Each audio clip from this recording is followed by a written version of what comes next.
વડોદરા શહેરમાં સ્થાનિક સ્વરાજ્યની ચૂંટણીને લઈને રાજકીય માહોલ ગરમાયો છે। ભારતીય જનતા પાર્ટી દ્વારા પ્રચારનો પ્રારંભ કરવામાં આવ્યો છે। વોર્ડ નંબર 7ના ઉમેદવારોએ પણ મેદાનમાં ઉતરીને પોતાનો પ્રચાર તેજ બનાવ્યો છે। ગઈકાલે પ્રચાર દરમિયાન સ્થાનિક લોકોમાં ભારે આક્રોશ પણ જોવા મળ્યો હતો, જ્યાં લોકોએ પોતાની સમસ્યાઓને લઈને ખુલ્લેઆમ નારાજગી વ્યક્ત કરી હતી। યુવા ઉમેદવાર સચિન ખંડેલવાલે નિવેદન આપતા જણાવ્યું કે લોકો હવે કહે છે કે તમારે આવવાની પણ જરૂર નથી, જે લોકોમાં અસંતોષ દર્શાવે છે। તેમણે વધુમાં કહ્યું કે દરેક ઉમેદવાર અને નેતાઓને ફ્રન્ટમાં રહેવાની જરૂર નથી, પરંતુ કામ પર વધુ ધ્યાન આપવું જરૂરી છે। બીજી બાજુ ઉમેદવાર આદિત્યએ જણાવ્યું કે ચૂંટણી લડવા માટે શિક્ષણ આવશ્યક નથી, પરંતુ ઉમેદવાર ગણાયેલો હોવો જરૂરી છે। ભાજપ તરફથી જણાવ્યું છે કે તેમને મુખ્ય રણનીતિ લોકોની સમસ્યાઓને ઝડપી નિવારણ લાવવાની છે। હવે જોવાનું રહેશે કે મતદારો કોને પોતાની પસંદગી બનાવે છે। સમગ્ર ગુજરાતમાં જ્યારે સ્થાનિક સ્વરાજ્યની ચૂંટણી યોજાઈ રહી છે, ત્યારે ભારતીય જનતા પાર્ટી વડોદરા મહાનગર દ્વારા પણ લોકશાહીનું પર્વ ઉજવવા માટેની તડામાર તૈયારીઓ થઈ ચૂકી છે। વોર્ડ નંબર 7માં ભારતીય જનતા પાર્ટીના ઉમેદવાર તરીકે પ્રતિનિધિત્વ કરવાની તક મળી છે, ત્યારે સમગ્ર પેનલના ચારેય ઉમેદવારો ફેરડીના માધ્યમથી લોકો વચ્ચે રોજે સવાર સાંજ જવાનું થાય છે। ખૂબ મોટી સંખ્યામાં સંગઠનના કાર્યકર્તાઓ સાથે લોકોની વચ્ચે જ્યારે જઈએ છીએ, ત્યારે પ્રચંડ જનસમર્થન સાથે લોકો અમને આશીર્વાદ આપી રહ્યા છે।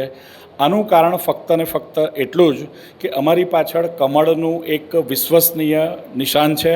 સાથે સાથે અમારા શીર્ષ નેતૃત્વ, રાષ્ટ્રીય નેતૃત્વ હોય, પ્રદેશ નેતૃત્વ હોય કે કોર્પોરેશન લેવલ પર થયેલા કામો હોય, અને જોડે કાર્યકર્તા તરીકે અમે લોકોની સમસ્યા ભૂતકાળમાં સાંભળીને એ સમસ્યાઓનું અલગ અલગ કાઉન્સિલરની ગ્રાન્ટ હોય, ધારાસભ્યશ્રીની ગ્રાન્ટ હોય કે પછી સાંસદશ્રીની ગ્રાન્ટ હોય અથવા રાજ્ય સરકારની કોઈ સ્પેશિયલ ગ્રાન્ટ હોય, આ તમામ ગ્રાન્ટનો સદુપયોગ કરીને વિકાસ પર્વ સાચા અર્થમાં ઉજવાય અને લોકોની સમસ્યા દૂર થાય એ માટેનો અમે સતત પ્રયાસ કર્યો છે। અને ફક્ત ને ફક્ત આ જ કારણથી વિસ્તારમાં અમને જબરજસ્ત જનસમર્થન મળી રહ્યું છે।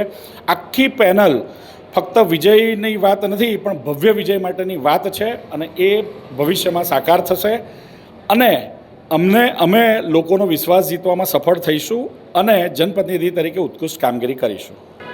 પાર્ટીએ શિક્ષણ સમિતિના ચેરમેન તરીકેની જવાબદારી આપી હતી, જે પણ મેં ખૂબ પ્રામાણિકતાથી, નિષ્ઠાથી નિભાવી છે। શિક્ષણ સમિતિના જે પણ કંઈ સિગ્નેચર કાર્યક્રમો હોય, જે કેલેન્ડર વર્ષમાં થતા હોય, એને એક નવી ઊંચાઈ આપવાનો પ્રયાસ કર્યો છે, જેની નોંધ ગુજરાત સરકારના શિક્ષણ મંત્રી રીવાબા હોય કે અન્ય અમારા પ્રદ્યુમન વાજાજી હોય, આ તમામ લોકોએ નોંધ લીધી છે, અમારા શીર્ષ નેતૃત્વએ પણ નોંધ લીધી છે, અને ત્યારબાદ મને આ જનપ્રતિનિધિ તરીકેની કાઉન્સિલરની ચૂંટણી લડવાની તક આપી છે। અને હું આજના દિવસે ઉમેદવારી જ્યારે નોંધાવા ગયો એ પહેલાં હું મારી અધ્યક્ષ તરીકેની જવાબદારીમાંથી ફરજમુક્ત થઈ ચૂક્યો છું। હું મારી પેનલની વાત કરું તો પાર્ટીનું વિઝન, વિચારધારા જ ફક્ત નહીં, પણ પાર્ટીનું ઉમેદવારોના ચયનમાં વિઝન જોઈને પણ અમને ખૂબ આનંદ થઈ રહ્યો છે। કાર્યકર્તા તરીકે અલગ અલગ જવાબદારીમાં કામ કરતાં પાર્ટીએ મને આજે ઉમેદવારીની તક આપી। હું પણ એક સારું શૈક્ષણિક લાયકાત ધરાવતો ઉમેદવાર છું। સાથે અન્ય 3 ઉમેદવારની વાત કરું તો એક મેઘાબેન રાણા, મેઘાબેન ઠાકોરભાઈ રાણા, આખી જિંદગી જે કાર્યકર્તાએ પાર્ટી માટે પોતાનો પરસેવો અને પુરુષાર્થ વહાવ્યો, આજે એ દુનિયામાં હયાત નથી, પરંતુ ભારતીય જનતા પાર્ટીની આ પાર્ટી વિથ ધ ડિફરન્સ એ વિચારધારાએ એ કાર્યકર્તાના ઘરમાં એની દીકરીનું ચયન કરીને મોદીજી જ્યારે યુવાનોને આગળ લાવવાની વાત કરી રહ્યા છે, ત્યારે એ યુવાન દીકરીનું ઉમેદવાર તરીકે ચયન કર્યું છે।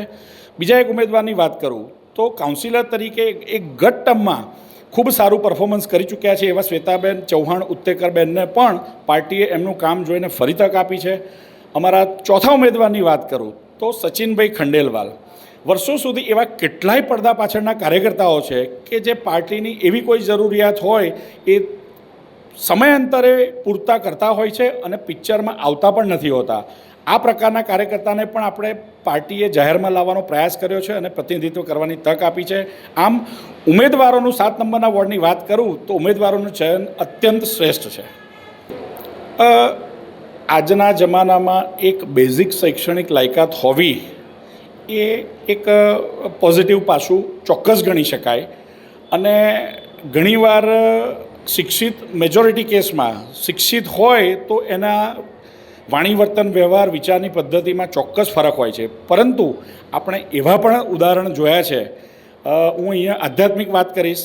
આપણા પ્રમુખ સ્વામી મહારાજ કે જે કોઈ કારણથી અભ્યાસ એટલો નથી કરી શક્યા, પરંતુ એમની આધ્યાત્મિક ઓરા એ ઉર્જા એ લેવલે પહોંચેલી કે આજે એક ઘર મકાન 2 મકાન બનાવવા હોય તો આખી જિંદગી નીકળી જાય, પણ મકાનનું સપનું સાકાર નથી થતું હતું. પણ એવા આધ્યાત્મિક ગુરુએ 1100થી પણ વધુ મંદિરો, ભવ્ય મંદિરો નહીં, ભવ્ય સ્વામિનારાયણ સંસ્થાના મંદિરો ઊભા કર્યા.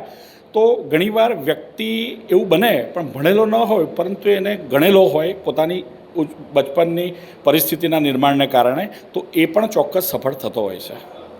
સ્થાનિક સ્વરાજ્યની ચૂંટણી આવી ગઈ છે અને પ્રચાર પ્રગમનો શુભારંભ થઈ ગયો છે. છેલ્લા 4-5 દિવસથી સારો પ્રજાનો પ્રતિસાદ ખૂબ સારો મળી રહ્યો છે અને પ્રજા તો એમ કહે છે કે તમારે આવવાની પણ જરૂર નથી. અમારા નરેન્દ્ર મોદીજીના નેતૃત્વમાં જે કેન્દ્ર સરકાર, રાજ્ય સરકાર અને વડોદરા કોર્પોરેશનમાં જે પણ કાર્ય થયા છે ખૂબ સારા થયા છે, જે કાર્યથી પ્રજા ખૂબ ખુશ છે.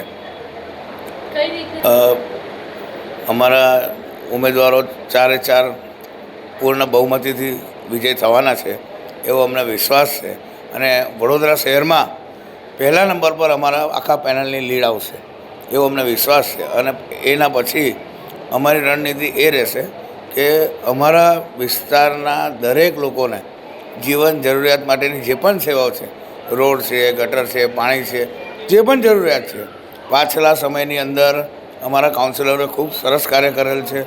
જે એમનાથી જે પણ બન્યું અને જેટલી સારી રીતે કરી શકતા હતા એ દરેક રીતે એમણે ખૂબ સારું કાર્ય કર્યું છે. હવે જે પણ કાર્ય રહી ગયું છે એ કોઈને એવું લાગણી કોઈની દુભાઈ હોય કે ભાઈ મારું આ કાર્ય નથી થયું, કોઈ નારાજ હોય, તો એ કાર્ય અમે જલ્દથી જલ્દ એને પરિપૂર્ણ કરવાનો પૂરો પ્રયાસ કરીશું. ભારતીય જનતા પાર્ટીના હું 20 વર્ષથી સક્રિય કાર્યકર છું અને બીજી મહત્ત્વની વાત એ છે કે દરેક કાર્યકર્તા ફ્રન્ટમાં આવીને કામ કરે એવું ના હોય. ઘણા કાર્યકર્તા સાયલેન્સમાં બી કામ કરતા હોય, બેક ઓફિસમાં કામ કરતા હોય, એટલે એ પાર્ટીને ખબર જ હોય કે કોણ કાર્યકર્તા કેવો છે. આપણે જોવા જઈએ તો કોઈ જગ્યાએ આપણે જ્યારે લગ્નની કોઈ જગ્યાએ વાત ચાલતી હોય તો કેવી કુંડલી જોતા હોય, એ પ્રમાણે અમારી ભારતીય જનતા પાર્ટી દરેક નાનામાં નાના કાર્યકરની ખૂબ ચિંતા કરે છે અને પાર્ટીને ખૂબ ખબર જ હોય છે કે કયો કાર્યકર્તા કયું કામ કરી રહ્યો છે. કારેલીબાગ વિસ્તારની અંદર ખૂબ સરસ કામ થાય છે અને થતા જ રહેશે અને બાકીના જે કાર્ય કરવામાં જરૂરી લાગશે એ દરેક કાર્ય અમે કરીશું. જે અમારા નિયમ પ્રમાણે જેટલું સારામાં સારું કામ થતું હોય એ અમે દરેક કાર્ય કરીશું. ભારતીય જનતા પાર્ટી એક શિસ્તનું પાલન કરનાર પાર્ટી છે, શિસ્તબદ્ધ પાર્ટી છે. એટલે એમાં એવું જરૂરી નથી હોતું કે દરેક કાર્યકર્તા હંમેશા ટીવીમાં આવે કે ફોટા પડાવવાની આદત હોય કે ફોટા પડાવવાનું ગમતું હોય. પાર્ટીનો કાર્યકર્તા જે સક્રિય જે કાર્યકર્તા હોય છે એ હંમેશા એને બસ એની રુચિ એના કાર્યમાં જ હોય છે. એટલે એને એવું જરૂરી નથી કે દરેક વખતે ટીવીમાં આવે ને કાર્યકર્તા દેખાય. એમાં કોઈ એવી બબાલ નથી.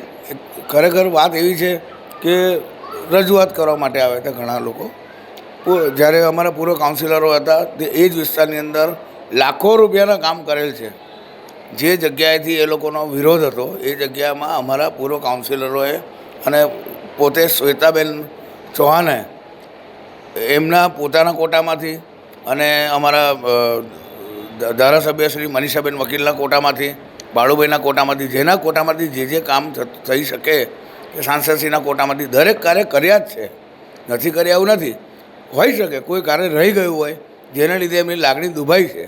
હવે એ બી અમે પરિપૂર્ણ કરવાનો પૂરો પ્રયાસ કરીશું અને અમે એ બાબતે કટિબદ્ધ છીએ.